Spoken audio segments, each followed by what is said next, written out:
Puji nama Tuhan karena waktu yang terus berjalan ya. Kita akan segera mulai acara pada siang hari ini sambil menunggu yang masih ada di luar juga. Kalau kita masih ada di dalam perjalanan, kita akan mulai saja acara pada siang hari ini. Sungguh merupakan satu anugerah saya bisa melayani hamba Tuhan yang boleh hadir di tempat kami. Selamat datang semuanya. Dan kita akan segera mulai. Kita akan satu di dalam doa agar acara pada siang hari ini boleh berjalan dengan baik dan lancar. Haleluya, haleluya. Terpujilah nama Tuhan. Terima kasih Bapa di dalam surga. Engkau Allah kami yang baik, Engkau Allah kami yang luar biasa. Kami mengucap syukur Bapa pada saat siang hari ini, di mana para hamba-Mu boleh berkumpul di tempat ini. Mari Tuhan, kami serahkan acara pada saat siang hari ini hanya ke dalam tangan kasih-Mu.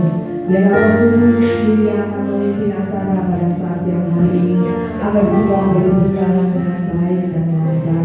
Kami akan mulai acara pada saat siang hari ini Tuhan dengan menaikkan puji-pujian, agar kiranya Engkau boleh disenangkan ya Tuhan, nama-Mu boleh dipuji dan dipermuliakan. Terima kasih Tuhan, terima kasih.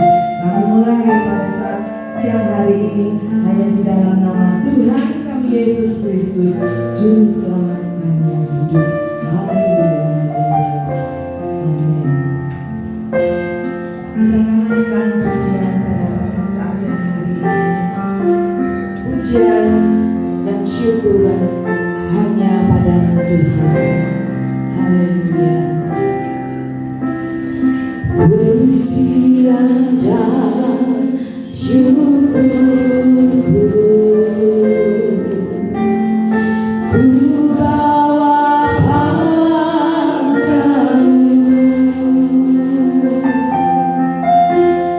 dengan rendah hati ku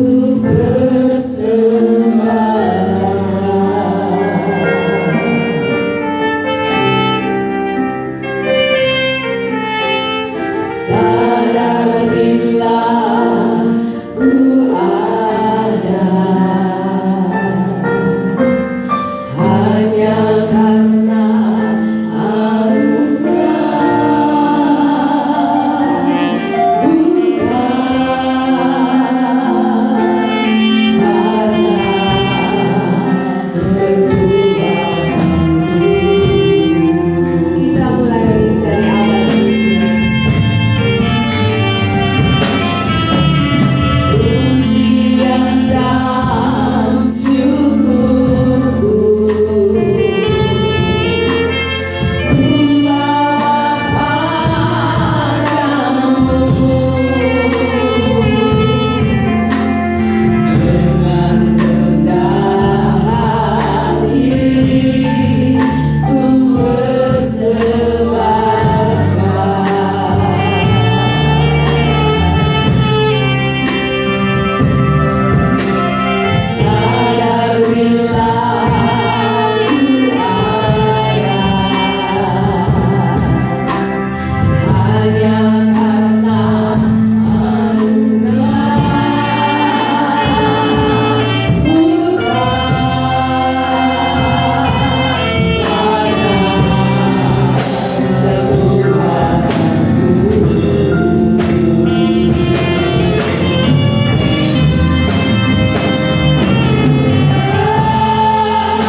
haleluya. Amin. Mari kita pujikan satu buah pujian, kita saudara bersaudara pada saat ini ya. Kita akan pujikan bahwa hari ini kerasa bahagia kita bisa berkumpul di tempat ini. Amin. Haleluya.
Mungkin ada yang saling temu kangen mungkin ya. Puji Tuhan, kita akan sambung pujian kita, betapa baiknya Tuhan kita itu. Haleluya.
pujikan satu buah lagu karena masih ada waktu ya. Pujikan masih kuat berdiri tentunya ya. Haleluya. Sungguh Allah kita besar, Dia sungguh amat besar. Amin. Haleluya.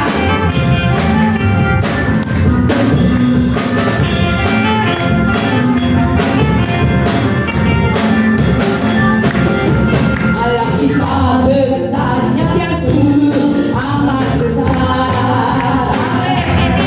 Dia lebih kuasa besar, Dia besar. Segala sesuatu tercipta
Puji Tuhan. Masih ingin ya memuji nama Tuhan. Kayaknya kalau lihat jemaat tuh adem-adem, tapi puji nama Tuhan emang luar biasa. Ya, memuji Tuhan dengan semangat. Aduh, rasanya nggak mau berhenti ya, ingin memuji Tuhan terus. Tapi masih ada acara selanjutnya yang mungkin lebih serius lagi. Puji nama Tuhan. Baik, ini ada sebelum firman Tuhan, ada firman Tuhan ya. Silakan duduk. Puji Tuhan. Oh, puji Tuhan kayaknya buyoknya Pak. Haleluya. Sebelum kita masuk dalam firman Tuhan, di sini akan ada persembahan yang nanti akan dijalankan oleh Sebelum persembahan dijalankan, kita akan berdoa terlebih dahulu sambil kita mempersiapkan persembahan kita. Haleluya. Oh, sungguh besar Engkau Allahku, sungguh luar biasa Engkau Tuhanku. Terima kasih Tuhan pada saat ini. Sungguh kami boleh merasakan hadirat-Mu Tuhan di dalam kami memuji dan memuliakan Engkau. Kami mengucap syukur Tuhan atas semua ini.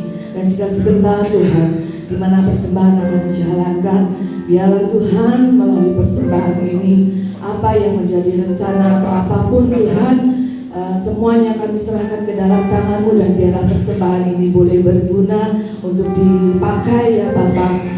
Kami serahkan semuanya ini, biarlah Engkau juga berkati setiap tangan-tangan yang memberi, hanya di dalam nama Tuhan Yesus Kristus, Juru Selamat kami yang hidup. Haleluya, haleluya, amin. Kita pujikan pujian ini sekali lagi, refnya aja ya. Kita hidup dalam kasih-Nya yang besar.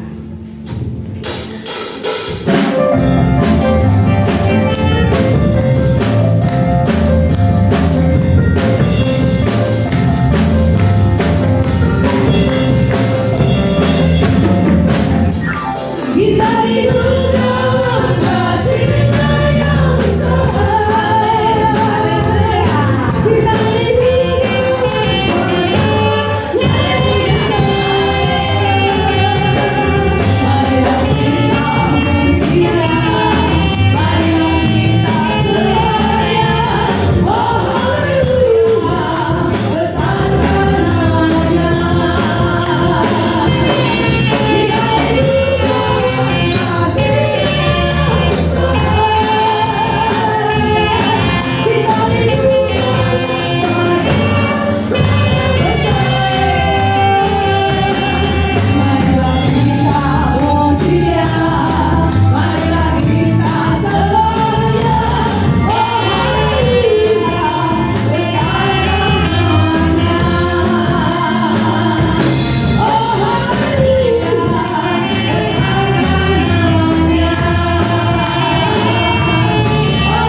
Kita persiapkan hati kita saat ini untuk menerima firman Tuhan. Kita akan pujikan satu buah lagu. Sungguh karena kemurahan Tuhan kita bisa ada hingga sampai saat ini. Hanya kepada Dia kita mau mengangkat tangan kita hanya pada Dia saja. Senantiasa hidup kita pertaruhkan dalam tangan-Nya. Haleluya. Oleh karena kemurahan Tuhan ku ada sampai hari ini. Oleh karena kebaikan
Mari kita berdoa. Bapa, di dalam nama Yesus, bersyukur siang hari ini kami ada di dalam anugerah Tuhan dan kesempatan yang baik untuk kami belajar akan firman Tuhan. Dan biarlah roh kami terus dikobarkan untuk kami semakin melayani Tuhan lebih dalam lagi, lebih sungguh lagi. Kami percaya apa yang Tuhan percayakan kepada kami sungguh ajaib dan heran hingga hari ini. Tetapi kami mau mengerjakan lebih lagi amanat agung Tuhan Yesus hingga seluruh bumi ini menjadi murid Kristus. Urapilah hamba-Mu, apa yang disampaikan hamba-Mu berasal daripada isi hati-Mu sendiri buat kami semuanya. Di dalam nama Yesus Tuhan kami berdoa, kami mengucap syukur. Amin. Amin. Silakan duduk.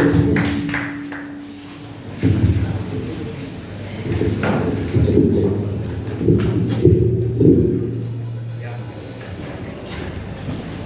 Shalom Ibu Bapak Saudara. Apa kabar siang hari ini? Luar biasa ya. Apakah suara saya terdengar dengan jelas? Jelas ya? Oke. Siang hari ini Ibu Bapak Saudara, saya ingin sharing mungkin beberapa waktu dan doa saya, apa yang saya bagikan bisa jadi berkat buat Anda semuanya. Konsep dunia punya cara bagaimana seseorang berhasil. Dunia punya cara bagaimana sebuah bisnis dikerjakan supaya berhasil. Dan tentu saja karena kita dalam konteks pelayanan menjadi pertanyaan, apakah konsep mereka itu juga bisa berlaku ketika kita terapkan di dalam pelayanan. Ini menjadi hal yang penting dan menjadi hal yang menarik. Karena saya melihat ada beberapa gereja yang mencoba juga mengadopsi konsep-konsep dunia dan kemudian diterapkan di dalam pelayanan. Dan nanti kita akan lihat benang merahnya. Kira-kira apakah yang seperti ini juga bisa berhasil dan diterapkan di dalam konteks gereja atau di dalam konteks pelayanan. Maka orang dunia atau konsep dunia berkata, kalau ingin berhasil, maka kita harus menjadi yang tercepat, kita harus menjadi yang terkuat, dan kita juga harus berhikmat. Cepat itu artinya ketika yang lain masih tidur, kita sudah bangun. Dan sementara yang lain bangun, kita sudah berjalan. Sementara yang lain berjalan, kita sudah berlari. Sementara yang lain berlari, kita sudah terbang. Jadi mesti harus menjadi yang pertama. Baru kemudian orang berkata kemungkinan untuk sukses itu besar. Lalu kemudian mereka juga berkata kalau ingin sukses harus kuat. Itu artinya punya modal yang kuat, punya koneksi yang kuat, punya banyak hal yang bisa support dia supaya apa yang menjadi tujuannya tercapai. Orang dunia juga punya konsep mesti harus berhikmat, mesti harus cerdas, mesti harus punya skill, mesti harus punya kecakapan tertentu baru kemudian bisa berhasil. Sekarang menjadi pertanyaan, apakah ini salah? Dan tentu saja tidak, tetapi dalam konteks tertentu. Dan sekarang kalau kira-kira kita hamba-hamba Tuhan mencoba mengadopsi konsep ini untuk kita terapkan di dalam pelayanan, apakah bisa? Ini menjadi sebuah pemikiran, ini menjadi sebuah pertanyaan. Padahal kalau kita mau belajar akan sebuah keberhasilan di dalam hal apapun, di dalam karir, di dalam pekerjaan, di dalam pelayanan, mesti kita harus back to the Bible. Amin, saudara. Dan mari kita hari ini belajar apa kata Alkitab. Kira-kira apakah Alkitab juga berikan rahasia keberhasilan? Maka kita akan belajar dari satu tokoh di dalam Alkitab, yaitu Salomo. Salomo dikenal sebagai raja yang paling berhasil dalam sejarah Israel. Tidak ada yang bisa menyamai Salomo. Bahkan Tuhan sendiri berkata, sebelum dan sesudah Salomo tidak ada orang seperti Salomo. Salomo membawa Israel pada masa kejayaan yang hebat. Israel mengalami kekayaan yang besar di era Salomo.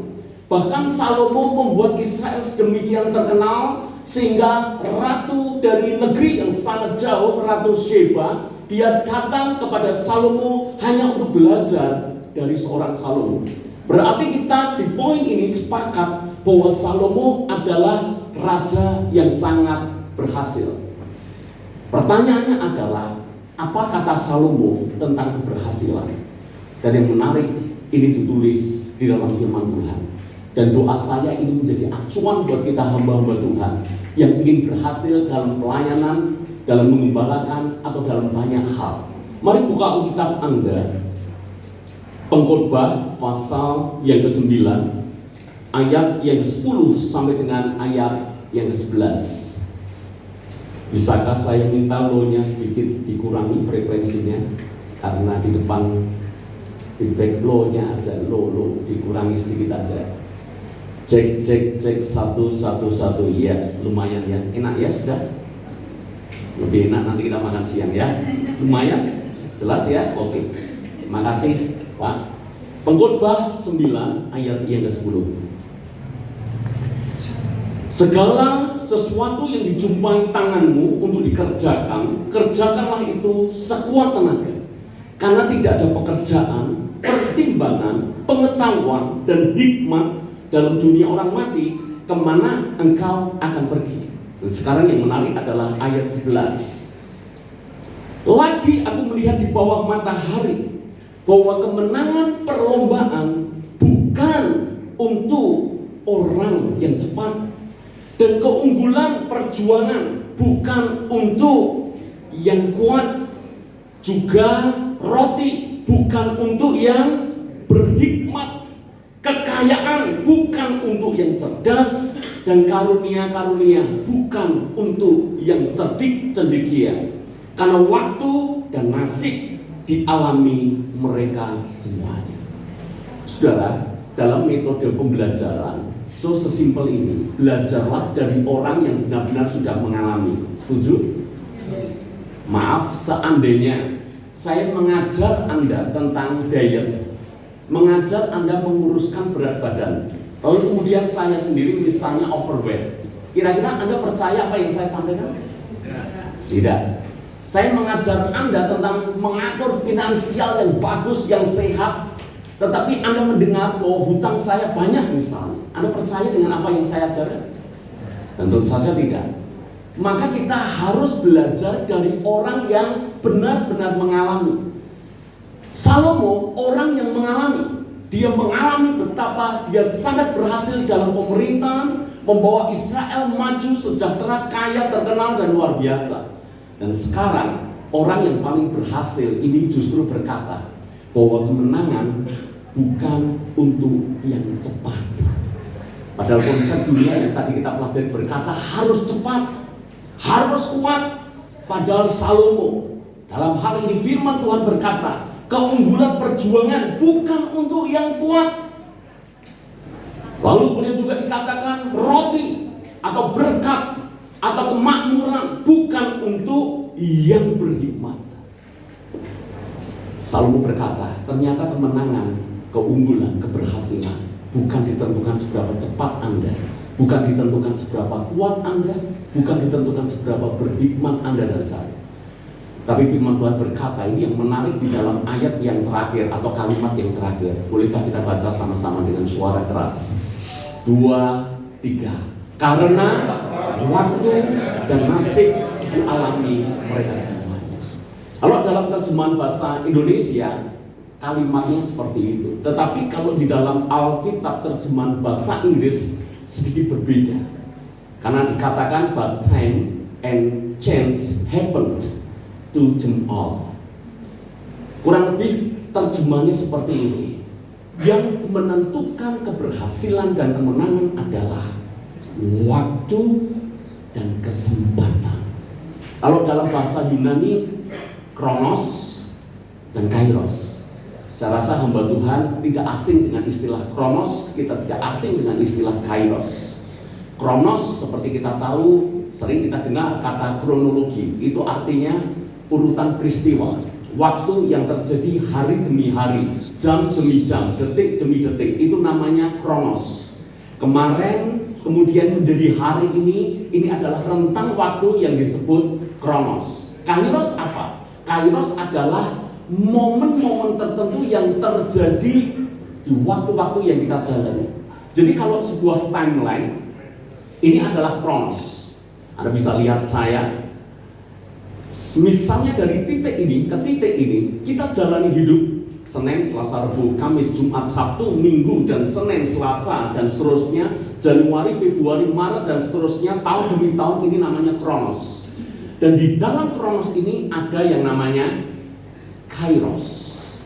Momen-momen tertentu, kejutan-kejutan tertentu, hal-hal tertentu yang Tuhan kerjakan dalam hidup kita. Salomo berkata, kalau ingin berhasil, tahu kuncinya, tahu Kronos dan tahu Kairos. Pertanyaan saya buat Anda, kalau Anda disuruh milih, pilih Kronos atau pilih Kairos? Dua-duanya. Wah, kalau paling aman dan paling rohani itu dua-duanya. Kronos itu ceritanya seperti ini. Anda buka rumah makan misalnya, Anda buka seolah-olah tidak ada perkembangan, ya begitu-begitu aja. So-so. Hari ini omset sekian, lumayan naik, besok turun. Besok naik sedikit, besoknya turun lebih banyak. Kalau grafik hanya naik turun di satu rentang omset, itu namanya Kronos. Tiba-tiba Pak Presiden mampir ke rumah makan Anda, ke kafe nyaman di Sragen, saudara. Saya bantu promosikan ya. Pak Presiden mampir sana dan saya percaya kafe itu tidak pernah sama lagi. Karena viral, seluruh Sragen tahu ada kafe yang enak, murah, mantap, tempatnya cozy dan seterusnya. Pak Presiden sampai ke sana. Itu jalan cerita kafe itu bakal berbeda. Karena semenjak dikunjungi Presiden, yang terjadi apa? Omset naik, kalau pengunjung naik, viral, semuanya pada datang. Berarti kita suka yang namanya Kairos ini. Kronos, tiba-tiba deng, boom, Kairos. Lakukan lagi, tapi beda. Kalau yang tadi grafiknya gini, tiba-tiba ketemu Pak Presiden, langsung lompat, mainnya sudah di atas. Nanti ada momen lagi, naik lagi dan seterusnya. Pertanyaannya adalah, kita suka dengan yang namanya Kairos daripada Kronos. Cuma pertanyaannya seperti ini, kalau benar Kairos datang, siap tidak? Hamba Tuhan, gembala, termasuk saya menggembalakan 4 tahun ini, tidak menyangka saya jadi gembala. Karena ini panggilan yang tidak pernah terbesit di dalam benak pikiran saya. Tapi cara Tuhan ajaib, akhirnya saya menggembalakan jemaat. Semua gembala saya rasa sejujurnya menginginkan, merindukan jemaat bertambah. Apakah hanya saya ataukah saudara juga punya perasaan yang sama? Sama ya. Kalau perlu tempat penuh sesak, sampai orang mau masuk lewat pintu tidak bisa, harus jebol atap. Amin. Itu keinginan kita sebagai gembala. Tapi pertanyaannya yang mesti kita renungkan, kita pengennya Kairos, Tuhan kirim jiwa-jiwa, Tuhan berkati dengan cara yang mengherankan, gereja dibuat penuh dan seterusnya. Tapi pertanyaannya, kalau Tuhan kirimkan jiwa-jiwa, Anda siap atau tidak? Sebab kalau tidak siap, maka Kairos tidak ada artinya. Ketika Pak Presiden mampir ke kafe nyaman tadi, dan pada waktu itu misalnya pelayanannya tidak bagus, rasanya kurang enak, kurang ini dan itu, viral, malah jadi celaka, betul nggak? Orang tidak akan kunjungi lagi. Kenapa? Karena ternyata kesempatan yang mestinya jadi lompatan yang bagus, tetapi tidak bisa menjadi sesuatu karena kita tidak siap. Maka pertanyaannya sebetulnya bukan apakah Tuhan mengirim kesempatan atau tidak. Jawabannya pasti, Tuhan pasti berikan sebuah kesempatan bagi kita semuanya. Pertanyaannya justru apakah kita siap ketika kesempatan itu datang. Karena orang seringkali hanya fokus kepada percepatan, tetapi tidak fokus di masa perlambatan. Kronos menurut saya adalah masa perlambatan. Anda siap nggak ketika pelayananmu terkesan biasa-biasa saja? Anda siap nggak ketika Anda harus setia melayani yang mana situasinya begitu-begitu aja? Kadang-kala kita mau melayani, kalau kita misalnya jemaat sudah banyak, maka kita melayani dengan baik. Jemaat bertumbuh, kita excited melayani. Tapi pertanyaan saya, pernah enggak pada satu titik kita melayani di mana jemaat nggak bertambah, 1 tahun nggak bertambah, 2 tahun malah berkurang? Pernahkah punya pengalaman seperti itu? Yang datang orang-orang sederhana, dikhotbahi bahasa Yunani, bahasa Ibrani, boro-boro ngerti. Anda frustasi, pemain musik, WL, semuanya serba nanggung, serba biasa. Pertanyaan saya, kalau Anda dalam situasi seperti itu, apa yang Anda akan lakukan dan apa yang Anda akan buat? Kadang-kala, maaf ya Ibu Bapak ya, kita kasih effort sebanding dengan apa yang kita lihat. Jemaat sedikit, effortnya khotbah yang begitu-begitu aja, persiapan yang begitu-begitu aja, karena yang dilihat sedikit.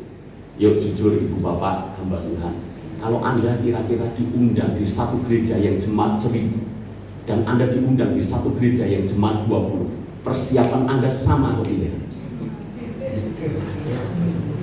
Kalau jemaat 20 sepertinya jarang pakai doa puasa.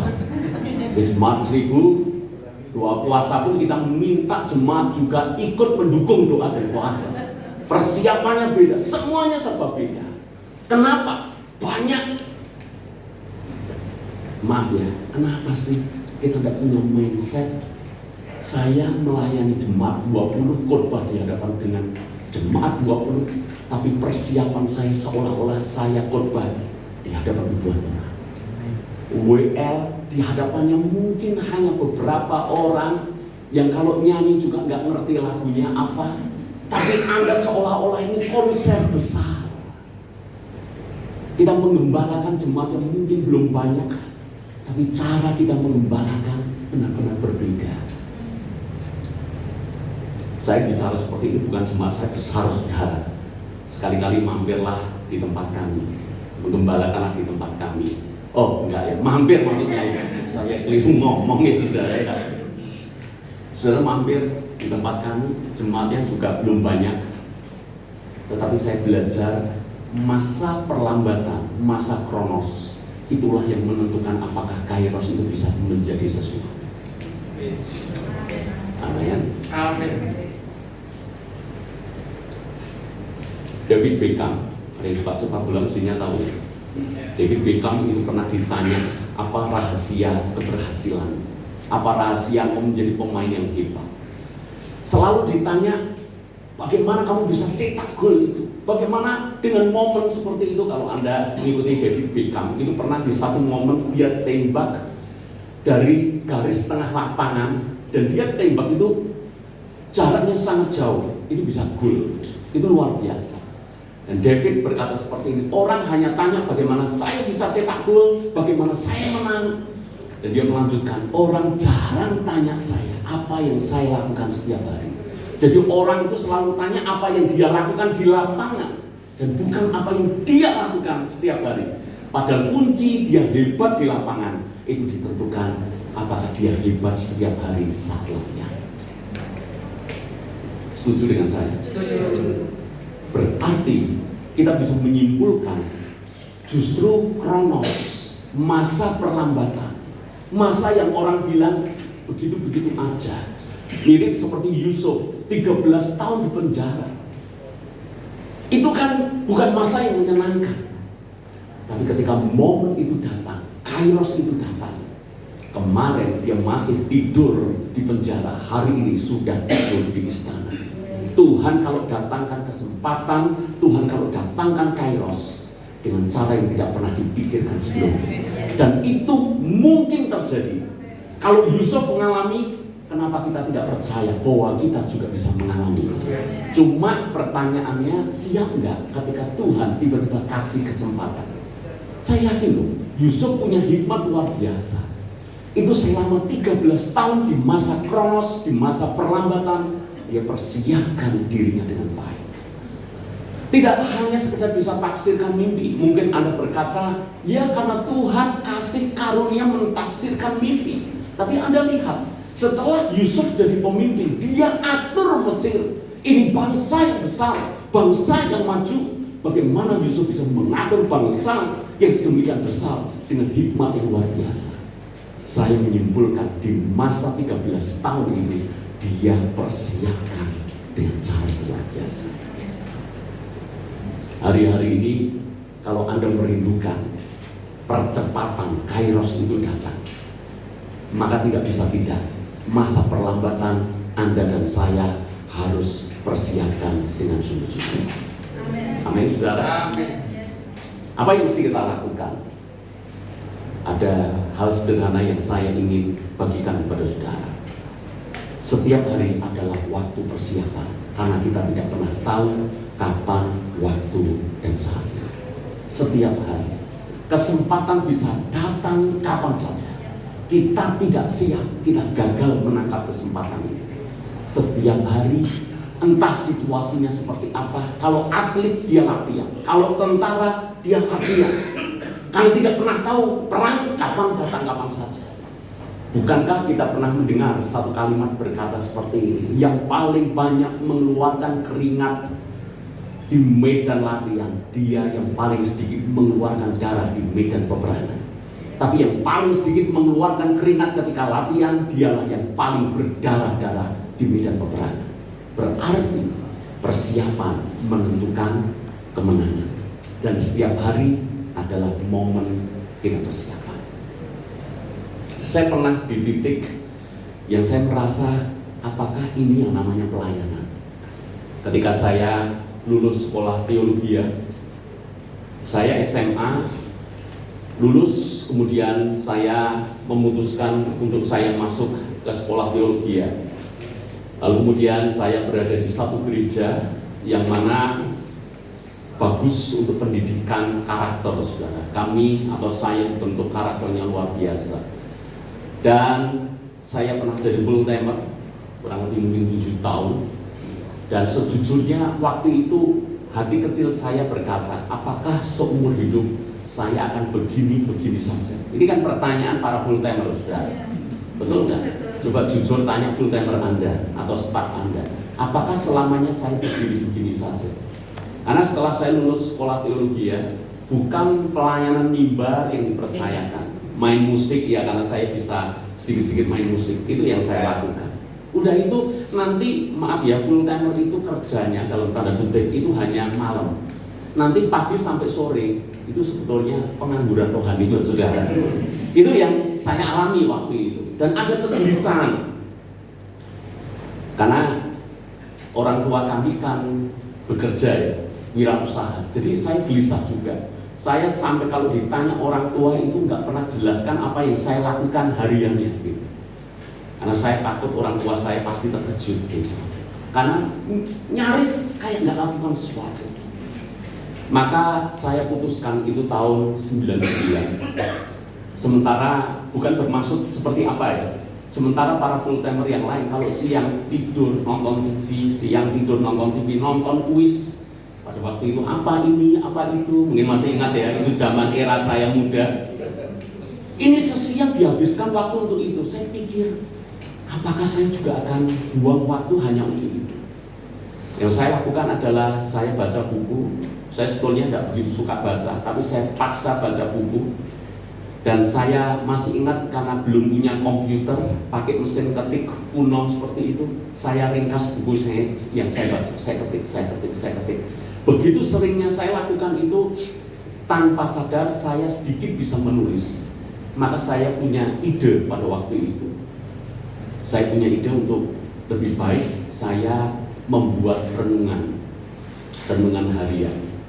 Maka saya mulailah membuat dengan inisiatif sendiri, dengan modal sendiri. Waktu itu serba murah, saudara, ya, diatur supaya irit bagaimana karena modal terbatas. Lalu kemudian jadilah saya menulis, jadilah saya singkat cerita jadi pemimpin redaksi di renungan di gereja yang lama. Dan akhirnya kan diambil alih gereja ya, maksudnya kami serahkan ke gereja dan seterusnya. Saya tidak pernah menyangka di masa perlambatan itu kan masa kronos, membosankan. Tapi hari ini kalau saya tarik ke belakang, saya tidak pernah menyesali di masa perlambatan itu. Sebab apakah saya menyangka bahwa setelah saya menikah akhirnya kami merintis penerbitan sendiri yang namanya Spirit? Nggak pernah nyangka. Dulu ketika di masa perlambatan, sementara banyak teman-teman saya menghabiskan siang sia-sia, saya pergi ke percetakan, sudah. Saya belajar nyetak itu gimana, Pak? Padahal waktu itu kalau ditanya apakah punya modal untuk buat percetakan, ya enggak juga. Tapi saya ingin belajar, apapun saya pelajari daripada waktu terbuang sia-sia. Saya belajar. Saya tidak pernah menyangka. Saya 2005 merintis penerbitan Spirit. Oleh anugerah Tuhan 2007 diberkati Tuhan mengalami kairos lompatan yang luar biasa, sehingga 2007 kami mulai bisa mempersiapkan beli tempat untuk kami pakai sebagai percetakan, mulai datangkan 1 mesin, 2 mesin dan seterusnya. Dari yang dulu saya tidak pernah menyangka, saya lihat mesin cetak, saya lihat prosesnya, siapa sangka itu kurang lebih mungkin 7 tahun kemudian saya diberkati punya usaha yang namanya penerbitan dan percetakan. Amin. Dan garis benang merahnya, saya bersyukur dan tidak pernah menyesal jadi penulis. Sekalipun maaf, penulis renungan itu seringkali dianggap sebelah mata, betul nggak? Nulis renungan itu apa? Gampang, singkat gitu. Kalau penulis buku, wow, apalagi bukunya yang tebal, lebih wow lagi. Padahal buku yang tebal semakin jarang dibaca, percayalah gitu. Tapi saya bersyukur saya menulis, sampai hari ini saya menulis. Sekalipun mungkin saya bisa bayar orang untuk menulis, saya bisa, tapi saya tetap menulis. Dan itu memperkaya insight saya, memperkaya saya ketika saya persiapkan khotbah, karena otomatis kan sering baca, sering belajar, itu otomatis memperkaya. Jadi kesimpulan saya, di masa Kronos Anda lakukan sesuatu, tidak ada yang sia-sia. Yang percaya katakan amin. Apa yang ada di tangan kita sekarang, lakukan yang terbaik. Pengkhotbah tadi berkata apa? Apa yang dijumpai tanganmu untuk dikerjakan, kerjakanlah sekuat tenaga. Berikan yang terbaik. Hari ini saya mengembalakan jemaat, tadi saya sudah cerita, jemaat belum banyak, tapi saya sudah punya visi membayangkan jemaat yang saya layani itu Tuhan akan percayakan lebih dan lebih. Makanya saya usahakan yang terbaik yang saya bisa. Saya bukan orang yang ambisi jemaat harus hitungan tertentu baru dibilang berhasil. Saya nggak peduli soal jumlah, tapi saya peduli dengan seberapa Tuhan percayakan saya akan gembalakan yang terbaik. Saya setiap kali khotbah apapun, saya tidak pernah khotbah tanpa persiapan. Sekalipun bapak-bapak saya lihat wajahnya ini wajah penuh ayat-ayat yang kalau khotbah saya yakin Anda bisa lakukan. Tapi saya belajar doa Tuhan mau apa. Saya belajar persiapkan yang terbaik. Saya bikin kerangka khotbah. Saya taruh mungkin perlu ini. Dan saya kalau persiapan khotbah, misalnya khotbah hari Minggu, saya Senin itu sudah persiapan apa yang saya mesti harus lakukan. Doa, mimpi. Anda percaya nggak? Saya seringkali persiapan itu tiba-tiba karena kayak kebawa mimpi. Begitu saya memikirkan persiapan mungkin sampai kebawa mimpi. Bangun langsung saya tulis apa yang mesti saya harus sampaikan kepada jemaat. Maksud saya adalah jemaat kami belum banyak, tapi kami berusaha lakukan yang terbaik. Seminggu sekali kami ada beberapa staff, saya meeting dengan staff. Mungkin orang pikir, Pak, jemaat segitu buat apa meeting? Nggak penting, Pak. Tapi buat kami satu jiwa berharga, satu jiwa harus dilayani yang terbaik. Ibadah kemarin seperti apa, kami evaluasi. Jemaat yang tidak datang siapa, kami pastikan tahu kenapa dia tidak datang. Tujuannya apa? Satu jiwa tidak boleh hilang, sudah. Semua lakukan yang terbaik. Saya berdoa semangat yang sama juga ada dalam hidup. Sebab begini, Daud ini kan ceritanya bukan siapa-siapa, betul? Penggembala domba. Siapa yang kenal penggembala domba? Nggak dikenal, kecuali hanya keluarganya. Tapi tiba-tiba di momen tertentu, seluruh Israel kenal itu siapa Daud.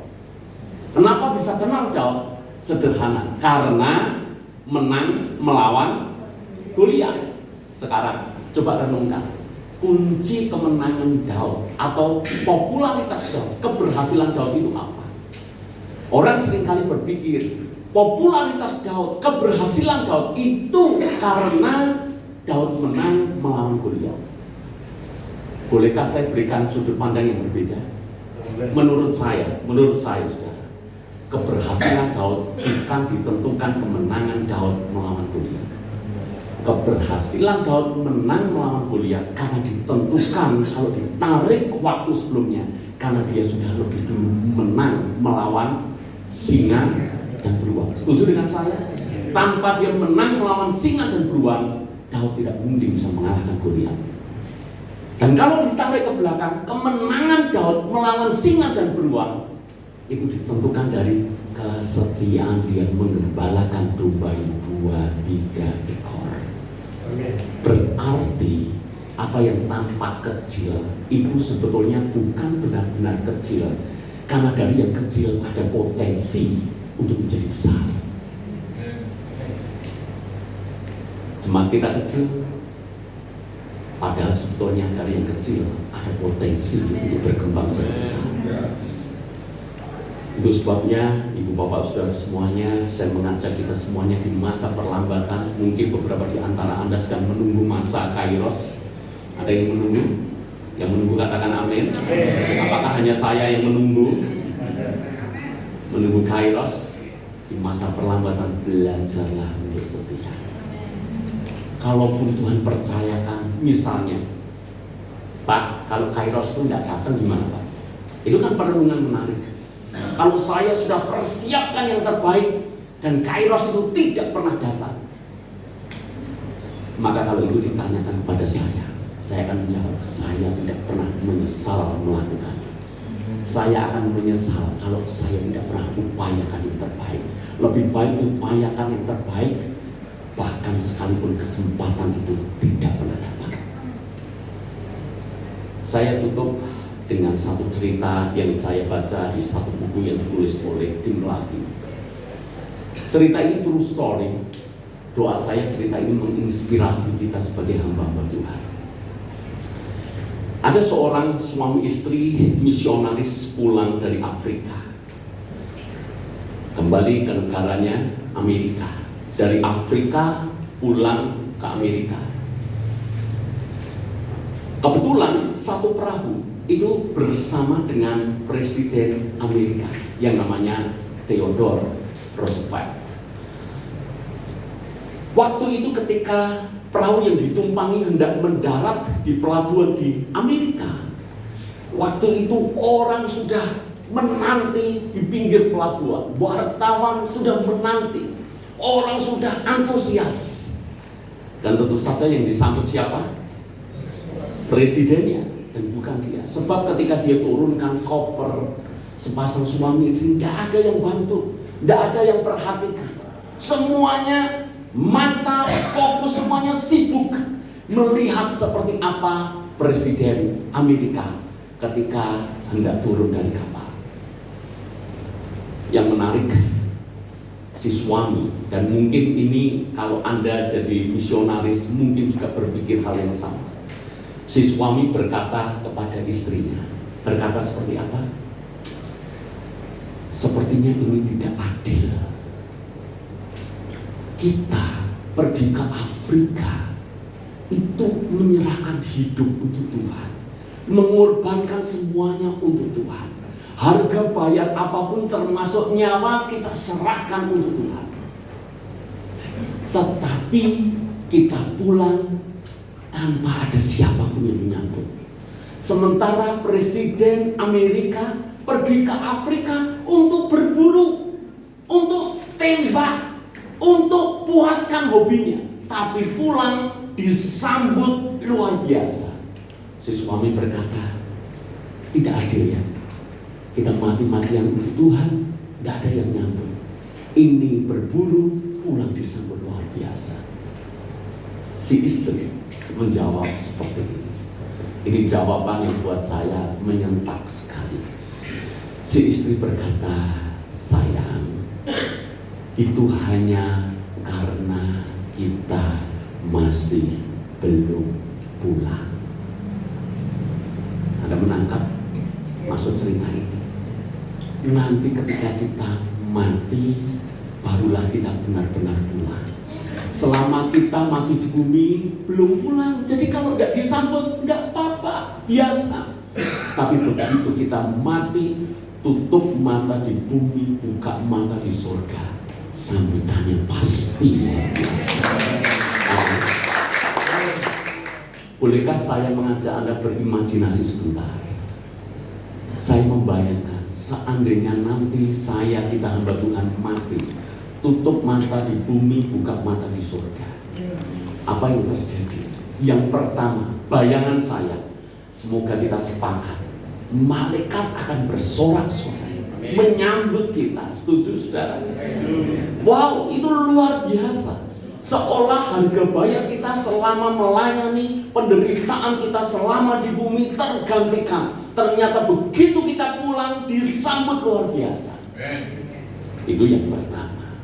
Tapi yang kedua, setelah gegap gempita itu selesai, tiba-tiba akan ada banyak orang tiba-tiba datang di kita dan berkata, "Pak, terima kasih, Bapaklah yang mengenalkan saya kepada Yesus, sehingga hari ini saya ada di surga." Beberapa orang lagi akan datangi Anda dan berkata, "Terima kasih, dulu Bapak menginjili saya." Beberapa orang lagi berkata, "Pak Gembala, Anda melayani saya dengan baik, menghantar saya dengan baik, saya mati masuk surga karena Pak Gembala dengan setia merawat, menjaga kehidupan rohani saya." Bukankah itu indah?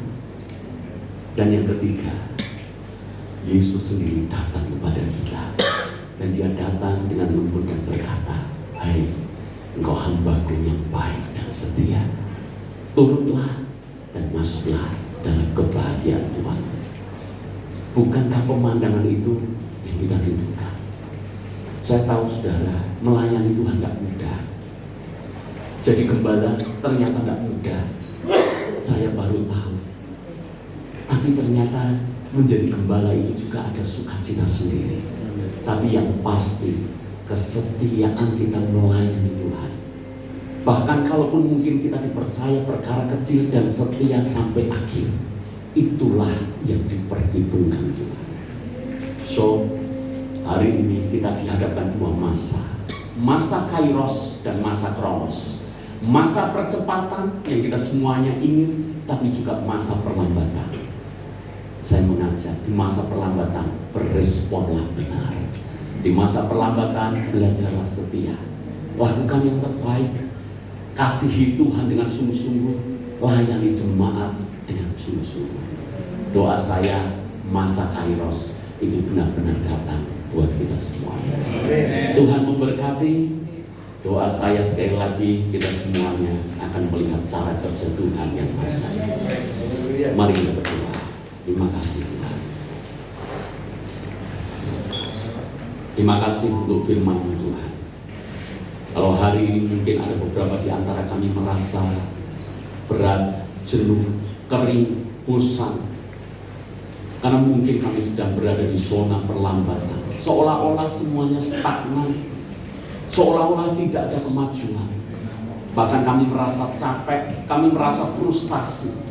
Mengapa pelayanan kami seolah tidak maju? Mengapa seolah tidak ada dampak, tidak ada peningkatan? Tapi hari ini ajar kami supaya kami setia seperti Daud setia. Meski hanya 2-3 ekor domba yang digembalakan, bahkan berani mempertaruhkan nyawa untuk melindunginya. Itulah yang menghantarkan Daud akhirnya bisa menang melawan Goliat dan akhirnya bisa menjadi raja Israel. Di masa perlambatan, di masa kronos, ajar kami mengasihi Engkau, mengasihi jemaat. Dan biarlah Tuhan lihat hati kami, sehingga satu kali nanti Tuhan, doa kami ketika kami pulang dan benar-benar pulang ke rumah Bapa, biarlah kami dapati bahwa Tuhan sendiri yang menyambut kami. Terima kasih Bapa untuk firman. Hanya di dalam nama Yesus kami berdoa. Amin. Selamat siang, Tuhan memberkati.